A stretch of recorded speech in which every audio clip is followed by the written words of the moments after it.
కత్తి వెంకటస్వామి గారు నమస్కారం. నమస్తే అండి. కాంగ్రెస్ పార్టీ అధికారంలోకి వచ్చే ముందు ఇచ్చినటువంటి నినాదానికి కట్టుబడి ఉన్నామని నేటికి కూడా చెప్తున్నప్పటికీ మాత్రం ఏదైతే బిల్లు ఆగిపోయిన నేపథ్యం ఉంది, ఏదైతే చట్టసభల నుంచి వెళ్ళి ఒరవడికతో వస్తే కనుక ఇక్కడ బీసీ ఒక ఓట్ల శాతమే కాదు, లేకుంటే బీసీ 42% ఓన్లీ పొలిటికల్గానే కాకుండా ఉద్యోగం ఇలాంటి అంశాలపైనే ఇది రావాలని కూడా అందరూ కోరుకున్నారు. కానీ ఇప్పుడు వస్తే మాత్రం స్థానిక ఎలక్షన్లో మాత్రం ఒక 42%కు మాత్రమే కాంగ్రెస్ పార్టీ మా పార్టీ తరపున ఇస్తాం ఖచ్చితంగా అంటే అది రాజ్యాంగబద్ధంలో ఉన్నటువంటి నేతృత్వంలో బీసీలలో జనరల్ బాడీలో అంటే జనరల్ ఉన్న కాడ మాత్రమే బీసీలకు కావచ్చు, లేదంటే ఓసీకి సంబంధించి వేరే వేరే కాడలో బీసీలకు ఇస్తే అక్కడ ప్రాతినిధ్యం వహిస్తుందని ఇంతకుముందు కూడా గతంలో కొన్ని పార్టీలు కొంతమంది పెద్దలు చెప్పడం జరిగింది. ఎందుకంటే ఆధిపత్య పోరు ఖచ్చితంగా ఉంటుంది. ఎక్కడైతే జనరల్ వచ్చిన నేపథ్యంలో అక్కడ బీసీకి ఇస్తే కనుక జనరల్ నుంచి వెళ్ళి బీఆర్ఎస్ నుంచి వెళ్ళి కావచ్చు, లేదంటే బీజేపీ నుంచి వెళ్ళి కావచ్చు, వేరే వేరే పార్టీ ఇతర పార్టీ నుంచి వెళ్ళి అగ్రవర్ణ కులాలు ఇస్తే కనుక అక్కడ అగ్రవర్ణ కులాలకు సంబంధించి మాత్రం పెద్దపీట వేస్తారు, కానీ ఇక్కడ బీసీని లెక్కకు తీసుకోరు అనేది కూడా ఆ నినాదాలు ముందుకు వచ్చాయి. ఎలా చూడొచ్చు అంటారు? ఇప్పుడు ఉంటే అంటే సుప్రీంకోర్టుకు వెళ్ళడమా, లేదు అంటే వచ్చే 30 రోజుల లోపల స్థానిక సంస్థలకు వెళ్ళడమా, ఆ పార్టీ పరంగా 42% ఇచ్చి ముందుకు వెళ్ళడమా? ఈరోజు జరిగినటువంటి గాంధీభవన్లో మీటింగ్లో కూడా చర్చకు వచ్చిన అంశం ఉంది. ముందుగా ప్యానెల్లో ఉన్న పెద్దలందరికీ నమస్కారం, మీకు అందరికి కూడా ప్రేక్షకులకు కూడా. మేము 42% ఇచ్చినే రాజ్యాంగబద్ధంగా తెచ్చే ఎలక్షన్ పోవాలనేటువంటి ఇప్పుడు ఇందాక జరిగినటువంటి పిఎస్సిలో కూడా అదే అభిప్రాయం వచ్చింది. సో సర్వత్రా వినిపిస్తున్నటువంటిది కాంగ్రెస్ క్యాడర్లో కానీ లీడర్లో కానీ అందరం కూడా, మా పిసిసి ప్రెసిడెంట్ గారు చాలా స్పష్టంగా చెప్తున్నారు, మహేష్ కుమార్ గారు, ఫండ్స్ ముఖ్యం కాదు, రిజర్వేషనే ముఖ్యం. 42% వచ్చిన తర్వాతనే మేము ఎన్నికలకు వెళ్తామనేటువంటిది చాలా స్పష్టంగా మేము ఉన్నాం. దానికోసం సంపూర్ణమైనటువంటి ప్రయత్నం మేము చేస్తూనే ఉన్నాం. ఇందాక మిత్రులు మాట్లాడుకుంటూ మేమేం ప్రయత్నం చేయనట్టుగా అంటున్నారు, కానీ మేము చేసిన ప్రయత్నాలన్నీ కూడా సవ్యంగానే చేసినాం. ఎవరైతే స్పందించాలో వాళ్ళు స్పందించటంలే, అధికారికంగానే అనధికారికంగానే రెండు రకాలు. అధికారికంగా స్పందించాల్సింది కేంద్ర ప్రభుత్వం, కేంద్రానికి రాష్ట్రపతికి అసెంబ్లీ సాక్షిగా అఖిలపక్షం అని ఒక మాట అన్నారు. అఖిలపక్షం కంటే చాలా విలువైనటువంటి చాలా గొప్పదైనటువంటి అసెంబ్లీ సాక్షిగా బిల్లు వెళ్ళింది. అంతకంటే పెద్ద అఖిలపక్షం ఉండదండి. అక్కడ ఉన్నటువంటి ఎమ్మెల్యేలు అందరూ 119 మంది ఎమ్మెల్యేల యొక్క సర్వసమ్మతితోటి తెలంగాణ రాష్ట్రానికి సంబంధించినటువంటి తెలంగాణ రాష్ట్రంలో ఉన్నటువంటి బీసీలకు 42% రిజర్వేషన్ ఇవ్వాలనేటువంటి దాన్ని ఏకగ్రీవ తీర్మానంతో కేంద్రానికి వెళ్ళింది. సో తెలంగాణ ప్రజల పట్ల కానీ, బీసీ ప్రజల పట్ల కానీ, తెలంగాణ యొక్క ఆకాంక్షల పట్ల కానీ కేంద్రంలో ఉన్నటువంటి భారతీయ జనతా పార్టీ కానీ, లేకపోతే కేంద్రంలో ఉన్నటువంటి బీజేపీ ప్రభుత్వానికి కానీ, లేదా బీసీ బిడ్డగా చెప్పుకునేటువంటి నరేంద్ర మోడీ గారికి కానీ ఏమాత్రం చిత్తశుద్ధి ఉన్నదనేటువంటిది ఈ 4 మాసాలలో ఒక్కరోజు కూడా either in the cabinet or in the assembly or in the party line, పార్టీలో అనధికారికంగా అంతే అంటాం, పార్టీ లైన్లో కూడా ఎక్కడ కూడా భారతీయ జనతా పార్టీ ఒక మాట కూడా చెప్పలే. ఇక్కడి నుంచి ఉన్నటువంటి బీసీ బిడ్డలైనటువంటి ఎంపీలు కూడా ఎక్కడ నోరెత్తలే. ఆధిపత్య కులాలకు సంబంధించిన వాళ్ళు ఎత్తలేదనంటే అది ఓకే చూద్దాం, కానీ బీసీ బిడ్డలుగా గెలిచి బీసీలమని చెప్పుకొని బీసీ పేరుతోటే ప్రచారం చేసుకొని బీసీ కోడ్ను ఉపయోగించుకుంటున్నటువంటి మిత్రులు ఎంపీలు కూడా ఎవరు కూడా నరేంద్ర మోడీ గారి దగ్గర కానీ, లేకపోతే నడ్డా గారి దగ్గర కానీ ఎక్కడ కానీ ఆ అంశాన్ని ఎత్తలేదు. సో దీనివల్ల ఒక కపట ప్రేమ అనేటువంటిది వాళ్ళకి కనిపిస్తుంది. సో మేము చేసిన వాగ్దానం మేరకు అసెంబ్లీలో చట్టబద్ధంగా బిల్ పంపించినము, అది ఒక్క ఆలస్యం అవుతుంది లేకపోతే దానికి ఇబ్బంది వస్తుంది అనేటువంటి అక్కడ ఉన్న కేంద్ర ప్రభుత్వం స్పందన లేదు అని అన్న సందర్భంలో even we have gone for the ordinance also. So ordinance కు సహకరించరు, లేదా బిల్ కు సహకరించరు. సో తెలంగాణ పట్ల సవితి తల్లి ప్రేమ అనేటువంటి మొదటి నుంచి భారతీయ జనతా పార్టీకి ఉన్నది. అసలు తెలంగాణ ఏర్పడమే నరేంద్ర మోడీ గారికి ఇష్టం లేదని అనేక సందర్భాల్లో ఆయన చేసినటువంటి కామెంట్స్ మనం చూసినాం. సో దాని లోతు చర్చకు నేను వెళ్ళదలుచుకోలేదు. కానీ ఒక వివక్ష మాత్రం తెలంగాణ ప్రజల పట్ల ఉన్నదనేటువంటిది నరేంద్ర మోడీ గారు. సరే, ఆయన బీసీ అంటున్నాడు కాబట్టి తెలంగాణ మొత్తానికి కాకపోయినా కనీసం బీసీ బిడ్డల కోసమైనా నరేంద్ర మోడీ గారు ఇప్పటిదాకా స్పందించాల్సి ఉండే, అది జరగలేదు. సో ఇప్పుడు మేమంటున్నది ఏంటంటే, మన పక్క రాష్ట్రం ఇందాక మిత్రులు చెప్తున్నప్పుడు 9 సంవత్సరాలు ఇది తమిళనాడులో జరగలేదని, ఇప్పుడు సాక్ష్యం ఏంటంటే పక్కనున్న రాష్ట్రం మహారాష్ట్రలో ఇప్పటిదాకా ఎలక్షన్స్ లేవు. మహారాష్ట్రలో ఇప్పటిదాకా గత ప్రభుత్వంలో 3 సంవత్సరాలు, ఇప్పుడు ఈ సంవత్సరం ఇది వచ్చి 4 సంవత్సరాలు అయిపోయి 4 సంవత్సరాల పైన లోకల్ బాడీ ఎలక్షన్స్ కండక్ట్ చేయలేదు. దానికి కూడా ఇట్లాంటి కారణాలు, ఇది మరాఠా రిజర్వేషన్ కారణాన్ని దృష్టిలో పెట్టుకొని వాళ్ళు చేయడం లేదు. సో తెలంగాణ మీదనే ఎందుకు ఒత్తిడి, తెలంగాణలో ఎందుకు ఒత్తిడి చేస్తున్నారు? 42 వచ్చేదాకా లెటర్స్ వెయిట్.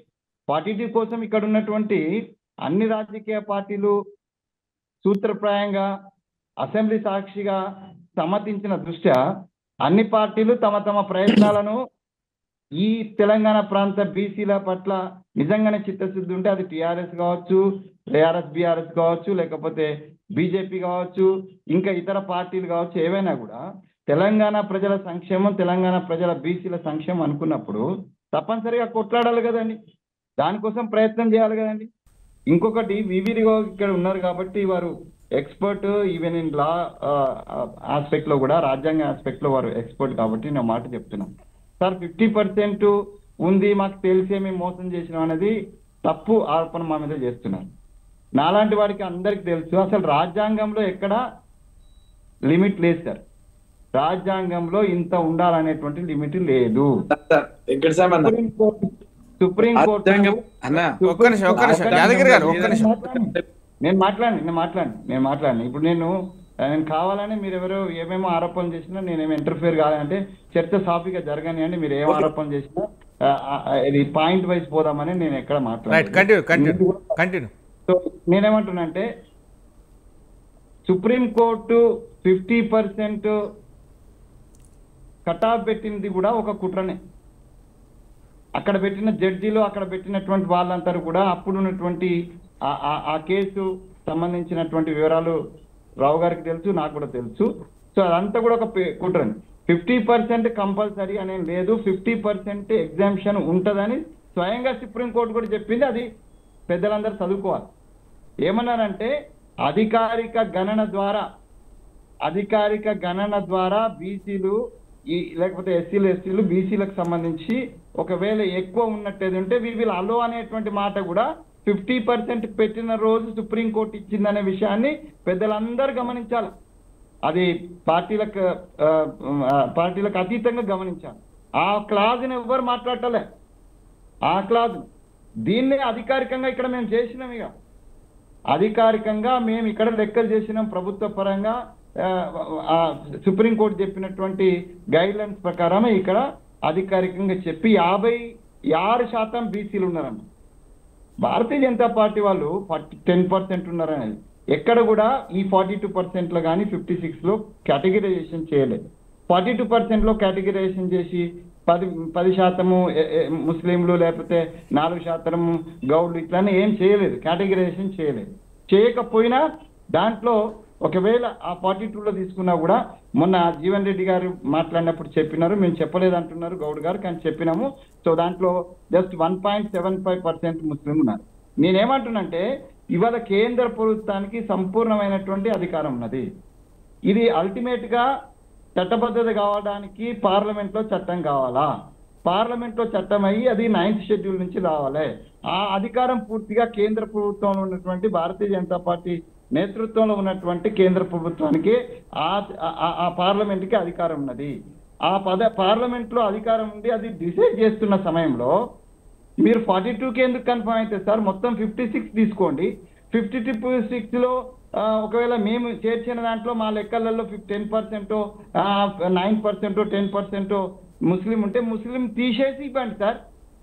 ఈ అవకాశం మీకు ఉన్నది కదా. మా దగ్గర నుంచి లెక్కలు పోయినాయి.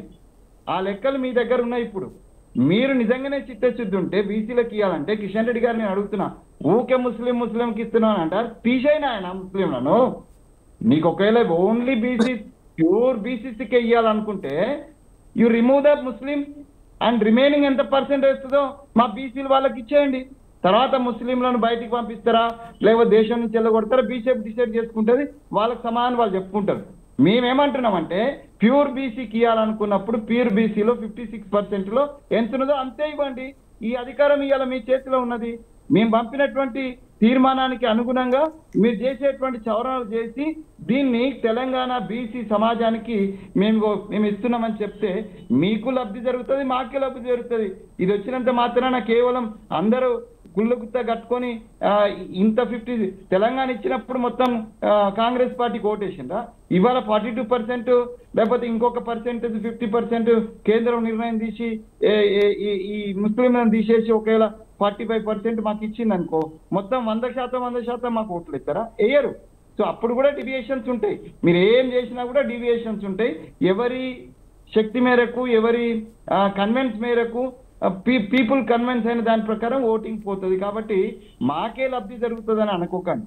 ఓవరాల్గా అన్ని పార్టీలకు అతీతంగా మా పార్టీతో ఆలోచించాల్సింది ఏంటంటే అల్టిమేట్ గా ఇక్కడ ఉన్నటువంటి బీసీ సమాజానికి లబ్ధి జరగాల, వాళ్ళ హక్కు దగ్గాల. ఆ హక్కుల కోసం కోటాడుతున్నటువంటి రాహుల్ గాంధీ గారు చేసినటువంటి ఏ వాటా ఎంత ఉన్నారో అంత వాటా అనేటువంటి నినాదానికి మేము పాలసీ పరంగా కాంగ్రెస్ పాలసీ పరంగా తీసుకున్న నిర్ణయానికి ఊతం జరిగేటట్టుగా ఇక్కడ రాష్ట్ర ప్రభుత్వం చర్యలు తీసుకున్నది. దయచేసి కేంద్ర ప్రభుత్వం బీసీ బిడ్డ అయినటువంటి నరేంద్ర మోడీ గారు బీసీగా తను ఒకసారి అంటే ఆయన బీసీ కానీ ఆయన పరకాయ ప్రవేశం ఎక్కడో ఓసీలలో చేసేసి ఈడబ్ల్యూఎస్ అనేటువంటి ఒక రిజర్వేషన్, అది కూడా రాజ్యాంగ విరుద్ధం, వివి గారికి తెలుసు. ఆ రాజ్యాంగ విరుద్ధంగా ఉన్నదాన్ని కూడా 10 రోజులలో ఖతం చేసి, అంటే 7% ఉన్నటువంటి ఈ దేశంలో 7%. నార్త్ ఈస్ట్ ఇండియాలో నేను ఇన్ఛార్జిగా ఉన్నానండి. అక్కడ అసలు ఓసీలే లేరు. అదే మిజోరాంలో 60 సీట్లు ఉంటే 40 సీట్లు ఉంటే ఒక్క సీటే జనరల్ సీటు, నా 39 ఎస్టీ రిజర్వ్డ్ సీట్ అండి. దేశం మొత్తానికి సంబంధించి ఒక్క నిమిషం సార్, దేశం మొత్తానికి సంబంధించి 10% ఇచ్చినటువంటి భారతీయ జనతా పార్టీ తెలంగాణ ప్రాంతానికి సంబంధించి 42-45 ఎంత ఇస్తామనంటే అంత మీ చేతిలో ఉన్నది. కాబట్టి ఇవ్వడం అనేది మీ బాధ్యత. ఒకవేళ ఇవ్వలేదు మేము ఆ పోరాటాన్ని కొనసాగిస్తాం. డెఫినెట్ గా మేము ఇది వచ్చేంత వరకు డెఫినెట్ గా ఆగుతాం, డెఫినెట్ గా ముందుకు పోతాం. వెంకటస్వామి గారు 30 తారీఖు పెట్టింది, 30 తారీఖు 42%